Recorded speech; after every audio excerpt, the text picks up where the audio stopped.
Your man, Charles Oliveira. Fucking animal. I ain't gonna say historic streak, very impressive streak. What's your thoughts on it? Charles Oliveira has put himself in a space, obviously, where you got to start talking about him as one of the greatest lightweights of all time. This is not recency bias either, because the kid has had a storied career in that division and has beaten a lot of the top guys over time in that division. But putting together a streak like this is right there with the Tony Fergusons and the Khabibs, and you got to put him over Tony, obviously, because he got the title and has defended the title. But now at this point, he's defended his title, 2 times against Dustin and against Gaethje, which were the 2 title defenses that Khabib has. So we got to start talking about, honestly, who has the better resume out of those 2 in that division. To be fair, Khabib got 3. Because he won the belt off L.I. Quinta. But that was an interim, wasn't it? No, that was official. That was official? That was official. And then defended against Conor, defended against Dustin, defended against Gaethje. So Khabib's got 3. He's got 3. That's one of the biggest arguments to give Khabib over Charles, is that he's got 3. Okay. But Charles has fought in definitely stiffer competition. I would say so. Definitely yeah. stiffer And competition. Some would consider this blasphemous to even compare the 2. Well, you got to compare. Some people can look at Khabib as the GOAT. The numbers are right next to each other. Yeah, you have to compare. It's not a preference thing. It's not saying I like one guy more or like another guy. And it's not saying that Khabib couldn't smash Oliveira. We talking about resumes. You can say, again, that one guy retired undefeated, which is another guy walked through more fire. He had to fight a lot of those top guys. He got in the UFC, he was 19 years old with only like 7 fights. Didn't have a real dedicated camp back then. So he really just had to figure his whole career out amongst the top of the division. Like, he's been within the top 10 since his, like, 3rd fight in the UFC. So I don't think he's ever left the rankings when he was at lightweight or featherweight. He bounced between 3 divisions, picked up great wins, and he's finished the majority of his guys too. He pushes for the finish, which obviously is a more risk, more reward. And when you start looking for that finish all the time, sometimes, they say don't chase the knockout, it happens to you. But that being said, he's beaten a lot of good guys, and I would probably say the quality of his wins in terms of who he fought might be better. Now, performance-wise, you could say, well, Khabib was more dominant, but Khabib didn't fight that many top-level guys up until, you could throw RDA in there, but that was a 3-round fight, number 1. So I always judge the 3-round fights a little different. But we talking about, main event experience against top-ranked guys. It was RDA, but then he dropped back down to guys like, Daryl Orchard and stuff like that. Yeah. So it wasn't like Michael no disrespect. Yeah, Michael Johnson. Like, that's a coin flip. That's a coin flip, and it's like, we look at somebody like Oliveira who beat Kevin Lee, Michael Chandler, Justin Gaethje. He beat Dustin. He beat a lot of great guys. Tony, and outside of Tony, he finished all of them. And in that Tony fight, we don't know how Tony survived that. The caveat to that is that, again, you might see him get dropped. He might get hurt in his fight. That's because he's constantly pushing forward, constantly pushing forward and looking for the knockout. Even skill-wise, if we talk about, Khabib would beat him, it's like, well, they got very different sets of skills. Khabib's one of the most dominant grapplers in MMA under somebody like a GSP. I think GSP might be the only guy who has better numbers than him in terms of riding time, takedown accuracy, and takedowns landed.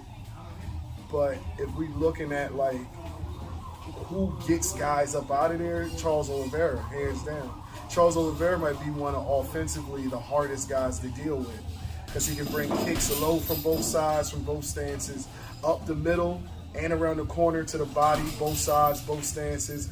He's got great hands standing up, and people underestimate his power, which me and Coach Al were talking about leading into the Gaethje fight and the Michael Chandler fight. I think that people don't realize he probably hits harder than the Justin Gaethjes and Michael Chandlers.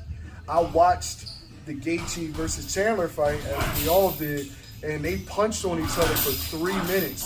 3 rounds. 3 5-minute rounds, hard, and hurt each other. I watched every time Charles Oliveira touched one of them. He hit, Chandler 2-3 times. He went to sleep, face down, ass up. Every time he touched Gaethje won. So the kid hits hard. He's big, he's tall, he's the most dangerous submission artist of all time.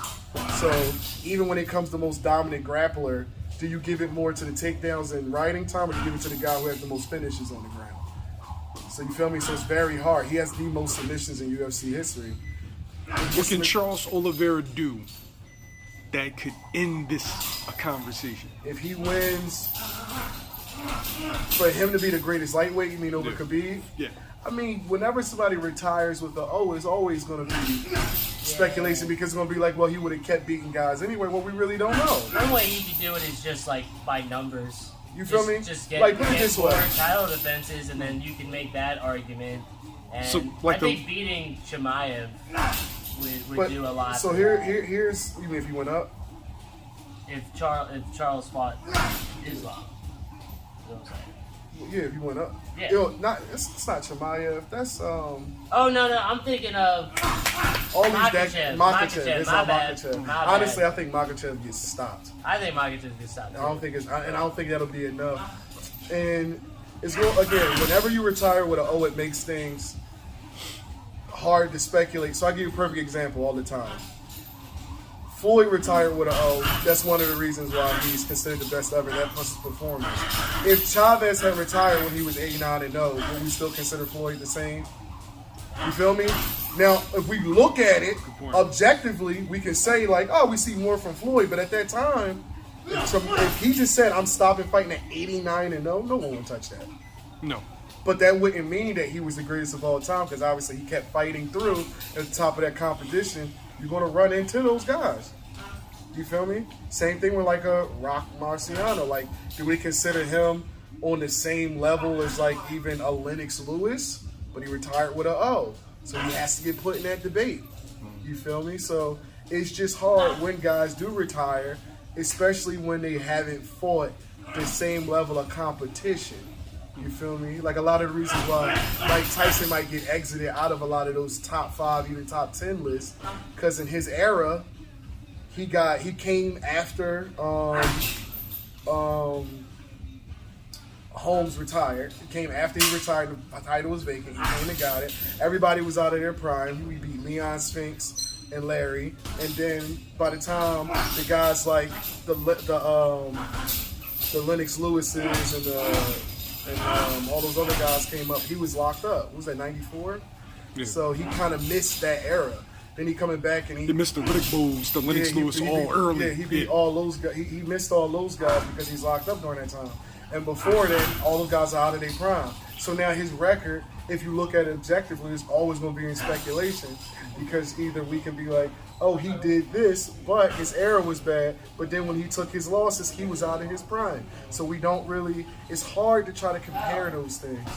You feel me? So I don't really know what's going to make Charles Oliveira be considered the greatest lightweight of all time, in my opinion. If you're talking strictly me, strictly me, if he defends his belt 3 more times, which the lightweight title has never been defended, I think more than 5 times, I believe that's the record, is 5 title defenses. I don't know how you can not put him as the greatest of all time, given the competition, the amount of time at that level, and the fact that he's getting guys out of here. I just don't see how you wouldn't. But again, retiring with an keeps you in the conversation forever.